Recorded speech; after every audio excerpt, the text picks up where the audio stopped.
itu silakan saja ya. Silakan siapapun mereka, kan gini. Siapapun orangnya mengkritik Bekasi, silakan saja, sah-sah saja. Tetapi ingat, setiap kritikan itu ya harus membangun. Ya kan, kalau Anda mau mengkritisi silakan, tapi kalau mengkritisi untuk menjatuhkan, itu yang tidak benar. Tapi kalau mengkritisi Anda misalkan punya solusi, oh saya sangat setuju, silakan dilakukan apa.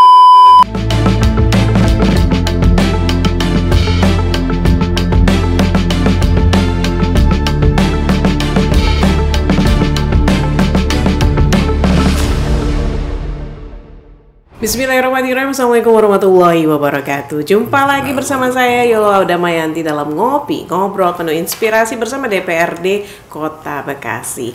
Dan alhamdulillah hari ini saya bisa ketemu sama ada cluenya ya, orangnya ganteng ya, dari partai yang mengusung Caimin kemarin.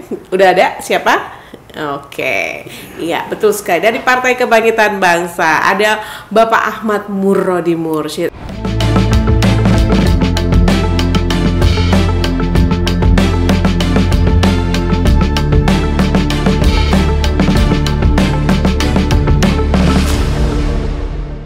Assalamualaikum. Saya manggilnya Bang Pak atau Kakak? Abang aja. Oh, Abang. Assalamualaikum Bang Murrodi. Waalaikumsalam. Apa kabar? Alhamdulillah. Alhamdulillah. Baik. Ini pertama kali kita ketemu atau dulu pernah ketemu tapi nggak ngeh kayaknya? Ya, mungkin karena dulu kan kita di Kota Bekasi di organisasi kepemudaan ya, di IPNU. Kalau di Ciputat saya di PMII. Kemudian kalau di pemudaan di Kota Bekasi ya pernah di KNPI. Zaman Ibu Siti Aisyah dulu ya. Mandi di kali rambutnya basah. Ini literally aktivis nih zaman mudanya kayaknya nih Pak Murrodi ya. Ya lumayan Ya. Alhamdulillah akhirnya di tahun 2024 ini bisa terpilih ya, tahun 2024 kemarin ya. Alhamdulillah. Pileg ya. Ini pertama ikut kontestasi politik atau memang sebelumnya sudah pernah ikut? Ya, tahun 2019 ya. 2019 itu saya pernah ikut kontestasi juga. Waktu itu saya masih menjadi sekretaris DPC ya. Oh, di PKB juga? Ya, di PKB. Nah, itu kurang berapa ya? Beda sedikit lah sama lawan tuh. Kurang bedanya tuh kalau nggak salah 137 suara itulah. Agak lumayan nyesek juga. Nyesek banget ya pastinya mau ngomong gitu. Lumayan agak nyesek juga. Tapi ya memang itulah. Kan selain kita berkontestasi, ya kita harus berbicara. Pasti ada yang kalah, pasti ada yang menang. Tapi jadi ada pelajaran dong setelah jadi itu. Jadi pelajaran ya. Buat kita memperbaiki tim semuanya. Nah di 2024 ya alhamdulillah. Allah kasih kita berhasil, alhamdulillah bisa ya sampai saat ini ya, untuk periode ini ya. Dan apa sih yang bikin Bang Murrodi tuh kayak gue harus masuk nih ke dewan ini karena gue mau memperbaiki ini atau punya cita-cita apa gitu? Yang pertama dari segi pengalaman ya. Saya dari tahun 2029 sudah berkecimpung. 2009 atau 2019? 2009. Oke. 2009 kita sudah berkecimpung menjadi tenaga ahli di DPR RI. Artinya kita sudah punya pengalaman lah dalam konteks legislasi, kemudian budgeting dan kontrol ya. Artinya bahwa dalam konteks kedewanan saya masih merasa ya mampu lah untuk ikut jenjang ke konteks kebijakan. Kalau jadi tenaga ahli kan kita cuma membahas, mencari solusi, kemudian mencari DIM, daftar inventarisasi masalah, yang memutuskan tetap dewan. Ya, saya ikut kontestasi dalam konteks bagaimana mencari solusi dan bisa mengatur kebijakan untuk kemaslahatan umat, kira-kira gitu. Dan ketika sudah kecemplung nih sini, gimana Bang? Apa namanya? Kayaknya sesuai ekspektasi nggak tuh? Ya, sementara karena memang tahun ini kan tahun awal pertama tahun ya? kita dilantik, memang belum memiliki kebijakan penuh ya tentang anggaran. Karena memang kita juga masih ada anggaran yang belum terserap oleh masyarakat pada dewan-dewan sebelumnya. Namun demikian kita tetap harus mengontrol, sebab ada beberapa tempat atau daerah yang menjadi serapan aspirasi itu ada di wilayah-wilayah di dapil saya. Oleh karenanya saya terus mengontrol, jangan sampai yang sudah dicanangkan atau sudah ditetapkan dalam anggaran yang sudah ditetapkan itu tidak terlaksana dengan baik. Kira-kira begitu. Abang dulu dari dapil mana, Bang? Saya dapil 5. Dapil 5. Itu Pondok Gede, Bekasi Barat.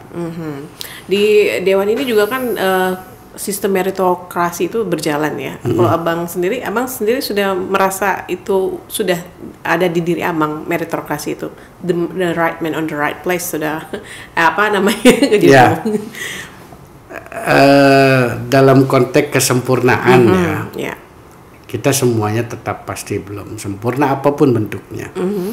Mau the right man on the right place atau tidak, tapi yang jelas apapun bentuknya, apapun jabatan kita, apapun bidang kita, kalau kita fokuskan, kalau kita geluti dan kita hayati dengan seksama, dengan baik, kemudian kita pelajari dengan serius, insya Allah bidang apapun yang kita lakukan, atau bidang apapun yang kita dapatkan, atau bidang apapun yang jadi garapan kita hari ini, insya Allah bisa kita laksanakan dengan baik. Yang penting satu, fokus, kemudian ingat bicara untuk kepentingan masyarakat dan orang banyak, kira-kira gitu. Alhamdulillah ya. Dan abang sekarang sudah masuk ke Komisi 2 sekarang? Komisi 2. Membidangi apa saja itu? Komisi 2 itu membidangi ya infrastruktur lah.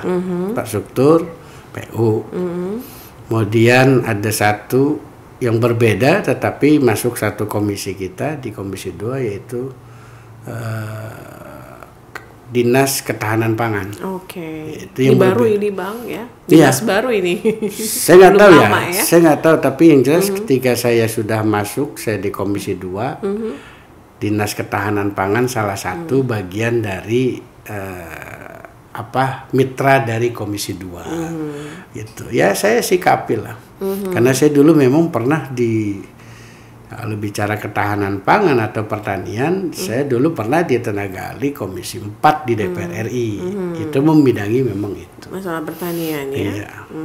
Betul, itu banyak gitu bisa disikapi. Apa yang bisa dibagi dengan Kota Bekasi? Kalau dulu kan tatarannya pusat ya. Kalau di Kota Bekasi sendiri yang bisa diimplementasikan apa Bang dari DPR RI dulu? Ya, yang pertama tentu tentang kebijakan. Iya. Kemudian yang kedua program, dan yang ketiga adalah penataan kelembagaan dan penataan struktur masyarakat yang ada di bawah ini, sehingga dalam pelayanan tidak tumpang tindih, apapun bentuknya. Gitu. Nah program juga begitu, ada program yang terkadang LU2 apa gimana? Lu lagi. L4. L4. Emang ya. Lu lagi kira-kira gitu. Tidak ada pemerataan, tidak ada keadilan di situ. Yeah. Yang pada akhirnya mau tidak mau kita harus betul-betul konsen ya dalam menangani persoalan ini sehingga masyarakat betul-betul terasa adanya Kota Bekasi, adanya APBD Kota Bekasi dari mereka oleh mereka, dari kita oleh kita untuk kita semua, kira-kira gitu. Ya betul. Baik, di Komisi 2 ini tadi berbicara tentang ketahanan pangan. Kota Bekasi adalah daerah urban penyangga ibu kota. Yang jelas-jelas kayaknya kalau untuk ketahanan pangan untuk membuka lahan baru pertanian itu agak sulit. Ya. Karena udah jadi rumah semua. Itulah yang mungkin sebagian besar masyarakat Kota Bekasi berpikir demikian. Artinya, kalau bicara pertanian, mereka akan berpikir lahannya di mana dan lain sebagainya. Sebenarnya tidak mesti harus demikian. Banyak yang bisa kita kerjakan, yang kita bisa lakukan dalam konteks pertanian perkotaan. Tempo hari saya pernah bicara juga di podcast ini juga bahwa pertanian itu enggak serta-merta atau tidak melulu dengan lahan yang besar. Bisa kita lakukan di lahan yang apa adanya dan tidak memerlukan biaya yang besar, tetapi bisa menghasilkan sesuatu yang besar. Ya, contoh misalkan ini kasusnya yang pernah saya alami itu, saya pernah membentuk kelompok budidaya ikan. Ada konotasi yang tadinya negatif tentang Kota Bekasi, loh budidaya ikan, di mana ada kolam ikan yang besar gitu kan? Ternyata budidaya ikan itu kan ada dua jenis. Ada budidaya ikan hias, ada budidaya ikan konsumsi. Nah, mungkin kalau ikan konsumsi kita membutuhkan lahan yang lebih luas. Tapi kalau ikan hias kan tidak. Iya, betul. Cukup kita punya pekarangan rumah, ada halaman kecil, kita jadikan kolam ikan. Kita bikin budidaya ikan. Bahkan hari ini itu, bukan hari ini, sudah lama lah. Bahwa ikan hias itu ternyata bisa diekspor oleh masyarakat, dan itu pernah dan sampai saat ini dilakukan. Yang bisa diekspor itu kalau tidak salah ikan hias itu nama jenisnya itu black ghost sama blue eyes. Itu diekspor ke luar negeri atau ke luar Indonesia. Kembali ke Indonesia itu menjadi kosmetik loh. Kosmetik. Dalam bentuk kosmetik apa tuh, Bang? Ya kosmetik. Apa aja? Apa aja? Itunya sari-sari pati. Iya, sari pati. Kayak mungkin yang dipakai ya, bedak dan lain sebagainya. Itu jadi kosmetik. Maka saya pernah heran loh, kok bisa? Iya, karena blue eyes dan black ghost ini kan tubuhnya halus, dia lembut gitu kan. Jadi ketika dibuat bahan untuk kosmetik itu malah menyehatkan, dan itu diekspor oleh penggiat ikan hias ke luar negeri dan kembali menjadi kosmetik yang begitu mahal harganya. Iya, betul. Nah, ini kan salah satu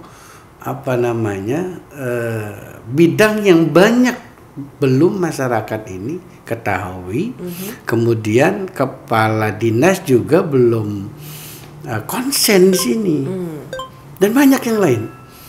Kalau kita pernah melihat penjualan ikan hias di Jatinegara misalkan, itu kan ngambil ikannya itu di daerah Pondok Gede. Ada penggiat ikan hias gitu. Bagaimana kita menjadikan masyarakat itu yang pertama peduli lingkungan. Salah satu ikan hias, penggiat ikan hias ini kan mereka mau tidak mau kan peduli dengan lingkungan. Ya kan? Kemudian yang kedua, ini menarik. Bisa jadi ketika mereka sudah fokus dengan bidang ini, karena di situ bisa menjadikan perekonomian itu naik atau ada benefitnya, itu bisa menangani salah satu yang dikeluhkan oleh bangsa Indonesia, yaitu pengangguran. Coba. Iya kan? Ketika dia sudah naik ekonominya, kemudian anaknya dididik untuk ikut mengembangkan ikan hias, dan dia nggak perlu lagi bicara mencari pekerjaan. Jadi usaha turun-temurun ya. Dan itu terbukti. Kalau kita jalan ke Jatimamur, itu daerah namanya Celepuk. Gang Celepuk. Iya. Mereka ekonominya lumayan naik. Itu dari ikan hias. Dari ikan hias? Dari ikan hias. Gitu. Artinya saya bicara seperti ini itu bukan katanya dan katanya enggak, tapi memang saya sudah turun langsung, bahkan saya ikut paguyuban mereka, dan saya lihat luar biasa. Kalau dalam investasi keuangan misalkan, atau menabung lah misalkan, itu bahkan setiap menabung itu tidak pernah sedikit. Itu artinya dari situ sudah jelas ya, bahwa dalam konteks pembudidaya ikan hias atau pokdakan, kelompok budidaya ikan ini, ternyata mereka bisa menaikkan ekonomi dalam konteks tidak perlu lagi kita mencari kerja di tempat yang lain. Ini menarik. Iya, betul. Tinggal bagaimana kepala dinas menyikapi ini. Tempo hari saya pernah bicara podcast itu, mudah-mudahan Pak Kepala Dinas ini dengar. Kepala Dinas Ketapang ya, Ketahanan Pangan. DKPP. Ya, sebetulnya banyak, bukan cuma pokdakan. Saya juga pernah menawarkan program kelompok wanita tani. Oh iya, KWT ya. Iya, KWT. Kenapa saya bukan menawarkan, tetapi bagaimana nih perkembangan yang sudah ada. Kelompok wanita tani yang ada di Kota Bekasi seperti apa? Selama dia terbentuk, pembinaannya seperti apa? Kelompok budidaya ikan, pembinaannya seperti apa? Kelompok tani ternak, pembinaannya seperti apa? Tapi ada sebenarnya KWT itu. Ada. Karena saya langsung turun. Saya langsung ke lapangan, saya langsung temui mereka. Ada yang sudah terbentuk kelompok, ada yang masih mandiri, individual ya, dan macam-macam. Dan mereka saya lihat tetap masih berjalan, walaupun tidak ada pembinaan dari pemerintah setempat atau pemerintah Kota Bekasi, mereka tetap jalan. Tinggal bagaimana Dinas Kota Bekasi, dalam hal ini Dinas Ketahanan Pangan, lebih serius menanggapi ini. Apakah mereka ketika kualitasnya sudah bagus, maka ditambahkan kuantitasnya, kan gitu. Iya, betul. Dengan konteks program dan lain sebagainya. Nah, ini menjadi salah satu harapan saya pada Dinas Ketahanan Pangan. Banyak yang bisa dilakukan. Semuanya bisa kita lakukan dengan konteks bagaimana serius dalam menangani persoalan Kota Bekasi, persoalan barangkali salah satu konsep menangani pengangguran, dan salah satu konsep yang saya pernah katakan bisa jadi ini merubah karakter. Ya, sekarang coba merubah karakter? Kelompok wanita tani, KWT. Mereka adalah kelompok yang terdiri dari ibu-ibu rumah tangga. Yes. Nah, biasanya ibu rumah tangga kalau ngobrol biasanya ngapain? Ngerumpi. Kadang bicarain orang. Ya, membicarakan orang atau sering ya gibah lah bahasanya. Berdosa nggak? Dosa. Nah, tapi dilakuin nggak? Lakuin. Tapi dengan kelompok wanita tani ketika kita bentuk, mereka sibuk menanam. Yes. Hortikultura ya, tanaman hortikultura, cabai, tomat, bayam dan sebagainya. mereka rumpinya nanti akan bicara persoalan itu. Maka hilang nggak tuh omongan gibah. Iya. Salah satu mengubah karakter. Jadi banyaklah positifnya yang bisa kita ambil kalau ini kita serius dalam menangani. Sebetulnya simpel kan, bukan hanya persoalan bidang agama dalam merubah karakter, tapi dengan program ini juga salah satu bisa merubah karakter. Ya ini mah tanda kutip ya ibu ya, mohon maaf gitu. Kira-kira itu. Emang iya gitu. Ya ini menarik kata Kawet ini. Saya pernah menjumpai kelompok wanita tani, pernah ngobrol juga. Tapi sayangnya bukan di Kota Bekasi, daerah Cibitung. Itu mereka itu memanfaatkan lahan di bawah sutat. Iya. Bang. Apapun bentuknya, iya. Itu mereka seneng banget, setiap sore mereka harus pikat siram tanaman. Kemudian apalagi kalau bagian panen ya, nanti itu Bu RT-nya yang akan ini mau panen nih, siapa yang mau beli, saya ikat segini gitu. Sempet nggak ngomongin orang? Banget, enggak. Nah. Itu seneng ngobrolnya tentang itu, pertumbuhan si pohon gitu. Bayi udah berapa? Sempet gibah? Enggak kan? Enggak. Salah satu mengubah karakter itu. Dan banyak yang bisa dilakukan. Kelompok wanita tani itu kan nggak mesti harus punya pekarangan. Betul. Nggak harus punya lahan yang besar. Cukup dia di rumah, di belakang rumah, dia siapkan pot dan lain sebagainya yang bisa tanami pohon-pohon hortikultura dan itu bisa menghasilkan. Bahkan kalau nanti ada semacam krisis pangan misalkan, dari hortikultura misalkan bahan-bahan pangan sedang mahal, misalkan cabai, bawang dan lain sebagainya, kita sudah punya, kita sudah mandiri, kita sudah lakukan sesuatu yang nggak perlu lagi harus belanja dan lain sebagainya. Satu orang misalkan punya pohon 10 saja, pohon cabai misalkan, kelompok wanita tani itu 40. Kalau 10 kali 40 udah berapa pohon yang dia punya? Ketika dikumpulkan jadi satu, apakah nggak banyak? Kalau berlebihan dia bisa dijual dan bisa menghasilkan. Dan itu banyak nilai positifnya. Gitu. Ya harapan saya Dinas Ketahanan Pangan ini lebih fokus. Ayo, saya siap berdiskusi, kita siap mencari solusi, kemudian kita siap.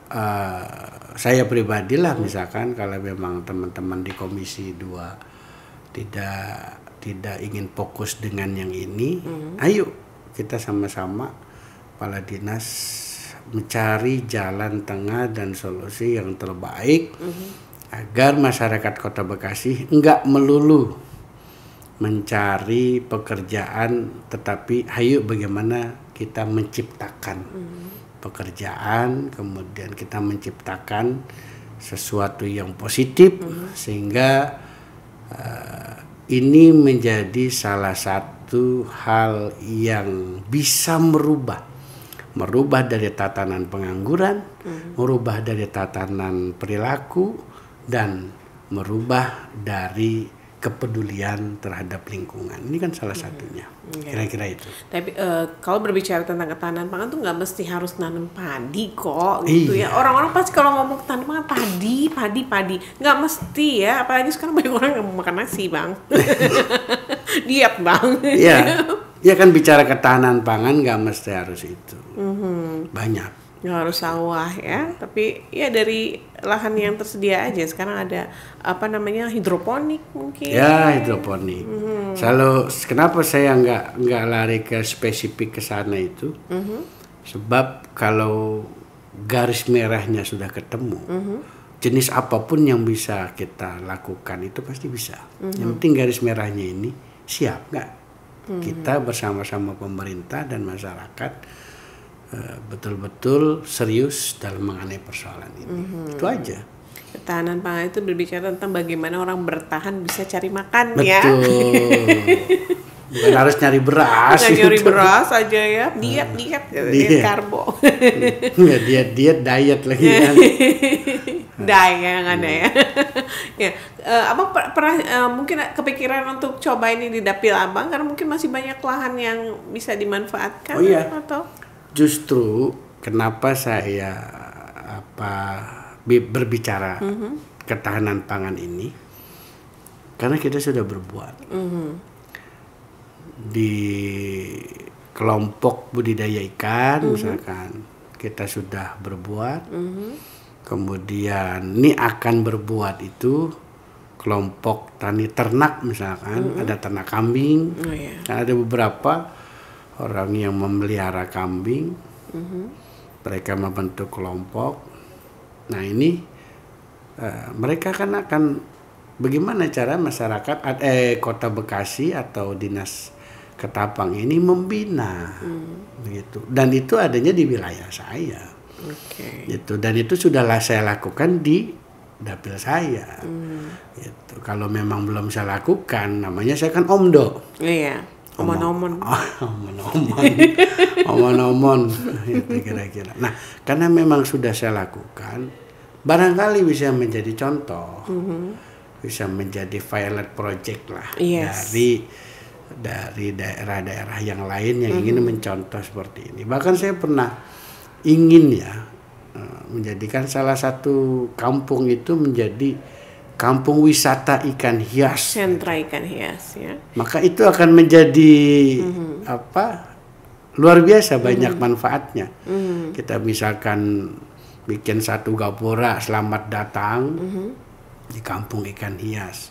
Nanti ada spot-spot mereka foto gitu kan. Kemudian setiap dia masuk, barangkali dia ngajak anaknya atau ngajak keluarganya, dia bisa beli ikan. Maka itu kan menambah ekonomi masyarakat setempat. Kalau tidak salah ini pernah dulu di zaman Pak Zulfahi sempat ada wacana untuk membuat sentra ikan hias di daerah Narogong sana. Kemudian pernah juga ada sentra pohon hias di Cimuni atau Ciketing, saya lupa namanya. Kalau itu kan mereka gini, kalau itu kan beda. Kalau misalkan sentra ikan hias atau lain sebagainya itu dalam satu tempat dikumpulkan. Kalau ini kan enggak. Memang di orang-orangnya itu ya kampung. Artinya mau ada pengunjung atau tidak, mereka tetap berjalan. Sebab mereka bukan pembelinya, bukan hanya pengunjung kan, tetapi pelanggan-pelanggan yang sudah ada tetap bisa berjalan. Kira-kira kendalanya apa tuh Bang, belum bisa terwujud? Apa karena satu kampung itu mungkin passionnya beda kah? Nggak mau ikan gitu? Ya itulah terkadang masyarakat itu berpikir bahwa mereka menghasilkan uang itu dari bekerja. Sehingga pola pikir ini atau mindset ini yang harus dirubah. Orang mencari uang itu kan nggak mesti harus bekerja, tetapi menciptakan lapangan kerja kan gitu. Betul. Ya sehingga ini menjadi salah mindset. Nah kalau kita mau mencari pekerja, kalau pekerjaan itu ada pekerjaan, tapi yang gaji nggak ada. Gitu. Nah hal-hal ini juga harus dibalik ya. Mindset ini jangan sampai menjadi jargon yang berada di brand teman-teman atau brand di pikiran aja tapi nggak direalisasikan. Bukan persoalan direalisasikan, tetapi buanglah pola-pola pikir ini sehingga mereka nggak melulu harus bicara gue belum kerja nih gitu kan, atau saya belum dapat kerja, akhirnya belum kerja, belum berani nikah misalkan gitu kan. Tapi kalau dia sudah menciptakan lapangan kerja, ya ini kan dari HAM yang terkecil ya. Menciptakan lapangan kerja, kemudian dia bisa menghasilkan, justru ini akan bisa mereka bisa ngatur sendiri ekonomi mereka. Lebih nyaman, malah lebih safety. Jadi kira itu yang menjadi salah satu bayangan saya. Kalau ini bisa berjalan, ya masyarakat setidaknya masyarakat Kota Bekasi bisa merubah karakter, merubah perekonomian, walaupun nggak signifikan, begitu signifikan, tetapi paling tidak mengurangi pengangguran, kemudian mengurangi dari pencemaran lingkungan dan lain sebagainya. Kan kalau dia melakukan program-program tentang ketahanan pangan, mau tidak mau mereka harus melestarikan lingkungan yang ada di sekitarnya. Iya, betul. Gitu. pasti itu. Bisa jadi ini juga salah satu syarat untuk yang kemarin diumumkan oleh Pak Wali Kota yang untuk RW itu ya. Apa namanya, dana apa yang 100 juta itu iya. harus ada juga. Nah, saya agak sedikit nggak ngerti ya, saya konsepnya seperti apa. Asal saya beberapa ketemu RT dan RW, mereka agak mengeluh. Anu Pak, kalau kita harus mendapatkan dana harus bikin bank sampah gitu. Sedangkan prosesnya ini panjang mereka. Belum kita membuat, belum kita menyiapkan, belum kita menetapkan yang bekerjanya, belum kita dan lain sebagainya. Itu akhirnya saya nggak tahu ya, saya nggak ngerti konsepnya seperti apa. Tapi karena memang sudah menjadi tantangan pemerintah daerah, itu memang saya belum mempertanyakan tentang konsep itu. Sehingga kenapa konsep itu harus bank sampah, nggak ada konsep alternatif yang lain kira-kira. Mempertanyakan tentang persoalan itu. Itu tidak bank sampah, tapi ini juga bisa jadi salah satu opsi ya. Salah satu opsi juga. Ya, ketika dia sudah berbuat, mau tidak mau dia pasti membersihkan lingkungan setempatnya. Karena dana 100 juta itu nggak mungkin bisa buat perbaiki jalan, ya kan? Ya, memperbaiki kantor RW, gitu. Lebih harusnya kalau itu ya. Jadi memang itu bisa dimanfaatkan dan dikembalikan lagi kepada masyarakat, dan hasilnya masyarakat juga akhirnya yang menikmati kan. Bang, kalau kayak gitu. Betul. Ya, karena daerah Bekasi itu katanya kan daerah yang nggak susah-susah banget, jadi kayaknya nggak perlu deh nanem-nanem gitu. Kalau abang denger yang kayak gitu gimana tuh Bang? Jadi gini. Itu silakan saja ya, silakan siapapun mereka, kan gini, siapapun orangnya mengkritik Bekasi, silakan saja, sah-sah saja. Tetapi ingat, setiap kritikan itu ya harus membangun. Anda mengkritik, tetapi Anda tidak memberikan solusi buat apa? Ya kan, tapi kalau dia mengkritisi, tetapi ini loh solusinya. Sekarang begini, ketika ada bahasa, buat apa sih kan Kota Bekasi nggak miskin amat? Anda mengkritisi, tapi solusinya apa ketika masyarakat yang tidak bekerja? Solusinya apa ketika masyarakat yang tidak punya penghasilan? Punya nggak Anda solusi? Ketika mencari pekerjaan sulit, ketika ekonomi sudah mulai morat-marit misalkan, kita nggak tahu ya apa yang akan terjadi di Kota Bekasi, kemudian di Indonesia, apa? Coba, apa solusi Anda? Ya kan, kalau Anda mau mengkritisi silakan, tapi kalau mengkritisi untuk menjatuhkan, itu yang tidak dibenarkan. Tapi kalau mengkritisi Anda misalkan punya solusi, saya sangat setuju, silakan dilakukan apapun bentuknya. Ini kan bicaranya bagaimana mereka yang sudah punya program, mereka yang sudah punya geliat, yang sudah mereka lakukan menjadi sebuah pekerjaan dan lain sebagainya, jangan sampai ini tidak lestari dan bisa jadi lenyap di permukaan kita. Kira-kira gitu. Iya. Saya tertarik sama yang tadi kampung-kampung itu, Bang. Iya, kayaknya kalau sekarang kan orang apa-apa harus difoto ya. Ya. Iya kan sekarang kan viral gitu kan. Dikit-dikit ingin viral gitu kan. Mungkin dengan cara-cara itu bikin di mana gitu, terus abang bikin kampung terus biar diviralkan, terus di tempat itu pun harus ada tempat spot foto. Betul pasti. Saya gini. Sebenarnya gini. Kalau seandainya itu terjadi, kita juga mau teman-teman media sosial yang kita arahkan itu, bagaimana caranya memviralkan di satu kampung gitu. Dia jadi viral, kemudian pastilah kalau anak-anak muda itu teman-teman Gen Z gitu, pasti dia mencari tempat-tempat atau spot-spot foto yang pas. Wah ini loh pas loh, wah ini bagus loh kira-kira yang buat jadikan status, kan bagus. Betul. Gitu. Jadi itu jadi wisata. Iya. Enggak, saya pernah ngelihat gini. Saya pernah atau jalan ke daerah Malang. Pernah ke Malang nggak? Belum. Nah, di Malang itu ada satu kampung namanya Kampung Heritage kalau nggak salah ya. Yes, ya betul ya, Kampung Heritage. Kalau kita masuk ke dalam, asri betul tempatnya. Artinya betul-betul murni kampung, betul-betul kampung Malang yang asli itu. Kita masuk ke dalam, gang-gang kecil aja. Dan di dalam itu banyak toko-toko kafe gitu ya, tempat ngopi. Mereka anak-anak muda pada nongkrong di situ. Kan naikin ekonomi kampung setempat. Betul. Gitu. Dan jalannya rapi, bersih, ya kan? Saya masuk ke dalam tuh, saya jalan kaki itu ke dalam. Itu di Malang itu ada. Namanya Kampung Heritage. Okay. Nah, saya terbayang. Ini kalau dijadikan satu kampung tetapi berbeda, tetapi konsepnya sama gitu. Itu kampung ikan hias. Itu bagaimana gitu, enak lihatnya. Bahkan tempatnya juga jalannya malah lebih besar. Kemudian enggak begitu jauh, itu cuma ya di peta itu dia cuma kayak letter U gitu.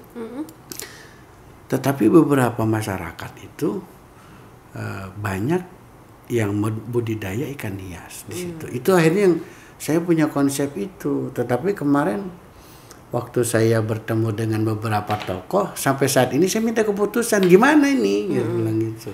Ayo, mumpung saya masih punya kebijakan, saya pengen nih kampung ini menjadi kampung yang ya bisa jadi kalau memang ini viral misalkan, buat tempat ini kita viral, kemudian Gen Z juga suka pasti kan biasanya ada aja kan, yang suka konten gitu.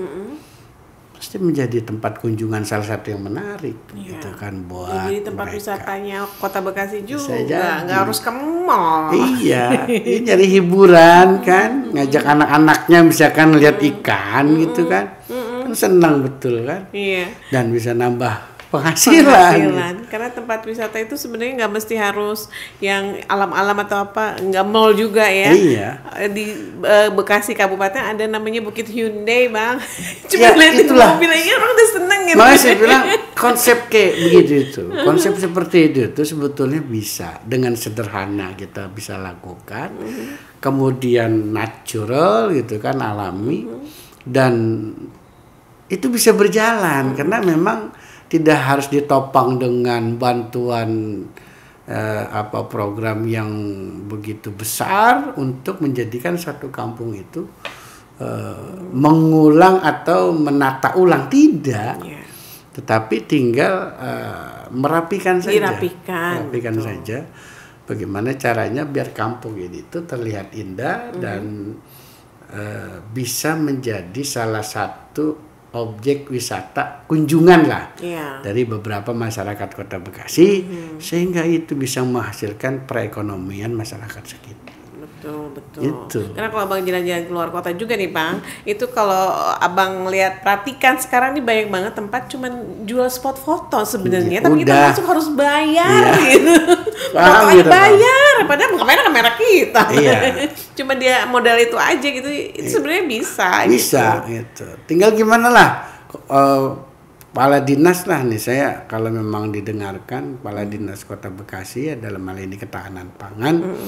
Ayo kita sama-sama merubah paling tidak sebagian masyarakat Kota Bekasi yang pecinta atau penggiat ikan hias atau paguyuban ikan hias, bagaimana caranya kita bisa membina, kemudian menaikkan dari kualitas dan kuantitas dari hasil mereka, sehingga bisa terpengaruh atau berpengaruh masyarakat sekitar, menambah giat lagi mereka yang tidak punya kerjaan sehingga fokus, dan mereka bisa menjadi salah satu solusi alternatif dari di luar dari konteks mereka mencari kerja. Ini salah satu alternatifnya, kira-kira itu. Ya, mungkin abang bisa jadi ini juga penyambung lidah antara kepala dinas dengan masyarakat yang mungkin berpotensi untuk bikin kampung di wilayah. Inginnya begitu. Dan juga salah satu misalkan Allah takdirkan saya jadi lagi atau atau gimana gitu, ada satu tempat yang menjadi ini loh, kita memperjuangkan tempat ini menjadi wisata gitu. Ini Ya kan Kampung Pamurodi. apapun bentuknya kan gini, apapun siapapun kita, apapun fungsi kita, apapun jabatan kita, ketika sudah punya manfaat atau fungsi, ini kan salah satu bagian dari ini loh yang bisa kita lakukan. Ada asarnya lah, ada bekasnya lah. Kira-kira itu. Jadi amal kebaikan abang juga Iya, ya, yang nggak putus-putus tuh bang. Pengennya begitu. Betul. Yuk kita realisasikan kalau begitu. Pak Kepala Dinas, cus ya. Siapa ya sekarang ya, Pak Kepala Dinas? Pak Karto ya kalau nggak salah ya. Pak Ya, Karto. DKPP ya. Iya. Dan kalau misalkan abang boleh milih nih, kalau yang menurut abang berpotensi untuk jadi entah kayak itu kampung ikan hias atau kampung apa gitu, di daerah mana? Itu di daerah Jatimakmur, khususnya Gang Celepuk. Gang Cilepuk Itu kan ada Gang Celepuk 1, Gang Celepuk 2. Ya. Kalau kita masuk ke dalam itu ada beberapa Deket Duta itu kalau nggak salah ya bang. ya sebelum Seberangnya, Duta, sebelum Duta. Kalau daerah Pondok Gede Ya, sebelah ini kanan Mabes kalau dari Hankam. Pondok- Oh iya. Ya, jadi ada beberapa rumah yang saya lihat penggiat ikan hias. Kalau mereka kita suntik aja, stimulan lah, bisa besar. Saya yakin beberapa tetangganya akan bangkit yang tadinya sudah lesu dalam ikut mengembangkan ikan hias. Mereka bangkit kembali. Soalnya saya lihat ada beberapa rumah yang kolomnya sudah nggak terpakai. Saya tahu dia dulu penggiat ikan hias karena dia mungkin sudah malas atau apalah, atau tidak menambah taraf ekonomi dan lain sebagainya, akhirnya banting setir dan lain sebagainya. Ini biar bisa menggiatkan kembali, menggairahkan kembali, atau bahasa kerennya semangat lagi. Ya karena memang ini salah satu penyumbang tenaga kerja tadi yang susah. Iya. Selain anak muda, itu juga orang-orang tua yang masih bisa dikaryakan, yang nggak tahu mau gimana di masa pensiun kan bisa itu sebenarnya. Semua orang bisa ya, segala umur ya. Segala umur. Umur berapapun bisa. Tapi bang, biasanya dinas itu akan melirik kalau udah jalan duluan, biasanya. Iya. Jadi bukan mereka yang dari awal bikin gitu, enggak. Tapi kalau udah jalan, baru mereka melirik dan memberikan bantuan. Apakah itu gitu? Nah, jadi gini, pastilah yang akan dilirik atau dilihat oleh pemerintah adalah mereka yang sudah konsisten. Ah ya. Kalau bahasa keren Itu yang susah konsisten tuh bang. Bahasa keren kita istiqomah. Istiqomah ya orang ya. Jadi kalau dia sudah konsisten, dia terus memang menggeluti bidang itu, pasti kan akan dilihat oleh pemerintah. Ya. Tetapi kan jarang hari ini ketika mereka sudah menggeluti di bidang itu, mereka malah justru udahlah pemerintah mau lihat syukur enggak ya udah, biasanya kan gitu. Betul. Nah, kita ini kami ya sebagai legislasi ingin pemerintah melihat mereka. Kalaulah mereka belum naik kualitasnya, ayo kita naikkan. Kalau mereka belum naik kuantitasnya, ayo kita naikkan. Sehingga bisa menyebar. Sekarang gini, kalau misalkan mereka dipersiapkan untuk menaikkan kualitas dan meningkatkan kualitas dan kuantitasnya, mau tidak mau mereka membutuhkan orang. Mau tidak mau dia membutuhkan orang yang bisa melakukan itu. Nambah lagi pekerja. Betul. Yang nganggur pasti bisa dapat pekerjaan itu. Gitu.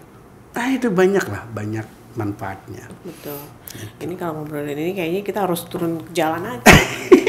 Bukan demo ya, maksudnya langsung turun ke lapangan ya. Boleh.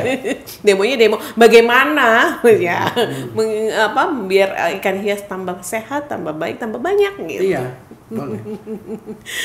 Banyak selain ikan hias. Nanti kan kita bisa kembangkan. Misalkan sudah ikan hias, sudah banyak. Yang ibu-ibunya, Pak saya bisa ngapain? Kelompok wanita tani kan bisa semuanya. Tanam-tanam ya. Bisa dilakukan. Dimodalin dong Bang gitu. Gimana kalau ada ngomong gitu Bang? Ya kan gini, kalau seandainya kita harus modal ya mereka berarti baru dong.